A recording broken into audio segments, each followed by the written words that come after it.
Our posters are on display somewhere in the world every day.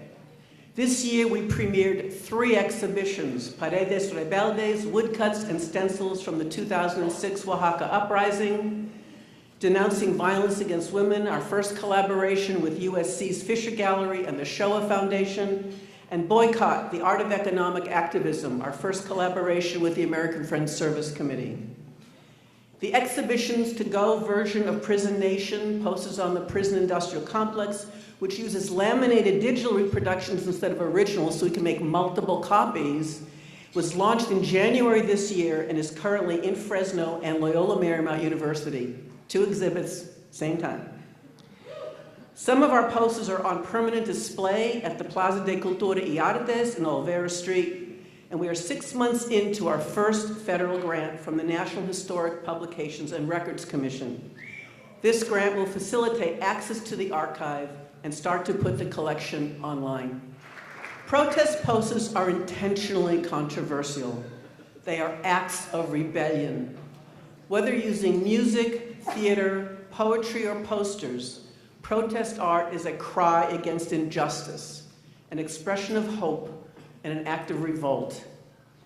The best protest art also shows who profits from injustice, be it pollution or war or sexism or racism or sweatshops or private prisons or any of the countless themes our posters illustrate. The posters also link issues. No blood for oil first appeared as a slogan in 1991 before the start of the first Gulf War, and there's not a war since where that slogan hasn't been applicable. It is a slogan that connects our insatiable dependence on fossil fuels with perpetual war. It's a slogan that connects war and environmental destruction. If we want to end war, we must organize before the next anti-war slogan becomes no blood for water. Posters are powerful educational tools. In presenting alternative interpretations to current events, posters are one of our most powerful weapons to oppose the lies put forth by governments and reinforced by the corporate media. But a bigger challenge is to call attention to issues that are unknown, that are invisible to many of us. Although I've seen tens of thousands of posters, there are still some that stop me in my tracks, either because they present a familiar topic in an unusual way, or because they show something I know nothing about.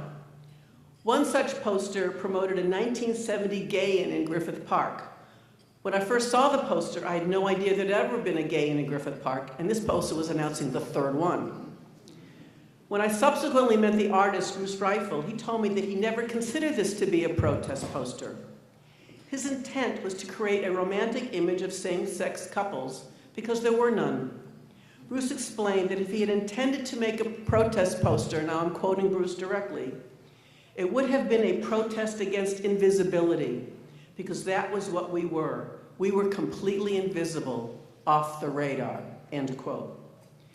His words affected me. Our posters do make the invisible visible, both unknown and forgotten events, as well as marginalized issues and marginalized people. It is important to remember, however, that what may be hidden from us is not hidden from those who lived through it. The 1968 My Lai massacre, where over 500 unarmed civilians were massacred by US troops, was not a secret to the Vietnamese, nor to the US military, but it was a secret from the US taxpayers who paid for it. Torturing prisoners in Abu Ghraib prison was not a secret to the US military or the Iraqis, but it was a secret from the American people. Keeping prisoners in extended solitary confinement, many for years, is not a secret to the prisoners or to their jailers, but only becomes visible to the general public during high-profile cases such as Herman Wallace of the Angola 3, who died within days of a federal judge's reversal of his conviction after spending over 4 decades of torture in solitary confinement in Louisiana. CSPG's posters confront viewers with issues they would rather ignore. Whether or not they choose to act on what they see is up to them, but they can no longer say, I just didn't know. Art is powerful, and the most powerful art contains truths that make people uncomfortable.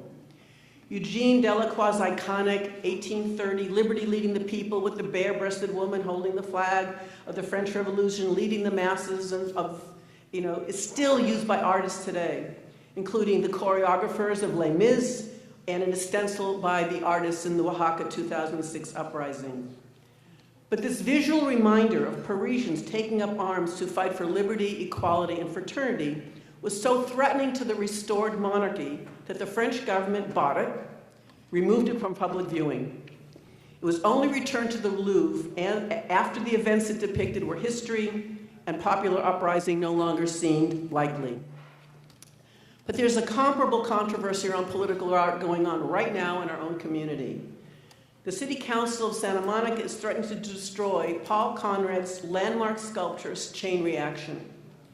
Paul was a 3-time Pulitzer Prize-winning cartoonist for the LA Times. He was also an accomplished sculptor. CSPG honored him in 2002 with our Culture of Liberation Award. Paul's art consistently shamed the powerful. His incendiary pen targeted 11 presidents and highlighted countless issues, many of which are even more relevant today, such as pollution and nuclear weapons. In 1991, he donated Chain Reaction, a 26-foot-high mushroom cloud made out of chain links, to the city of Santa Monica. Chain Reaction was to remind viewers of the horrors of the bombing of Hiroshima and Nagasaki and the persistent danger of nuclear war.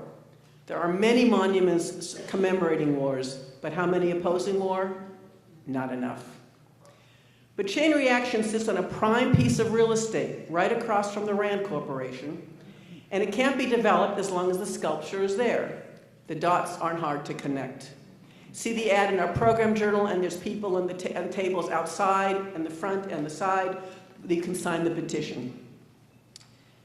We've all heard the expression, giving voice to the voiceless or empowering the powerless. But who are the voiceless? Who are the powerless? If this refers to victims of poverty or repression, they know what's happening to them. Without understanding the crises that are facing the world and our role and responsibility, we are the voiceless.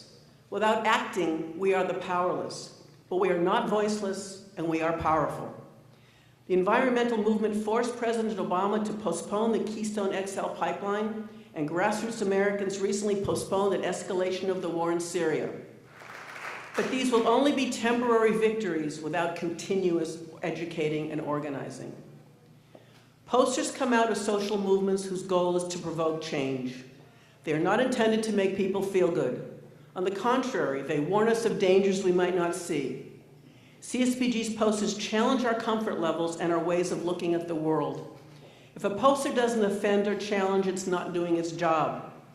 If a CSPG poster exhibition doesn't include something to make us question our beliefs or preconceptions, it risks evoking nostalgia, an idealized view of the past that didn't exist. Our posters also offer hope by showing the history of successful struggles for social change. They show us that we are not alone in working for a more just world. Thank you.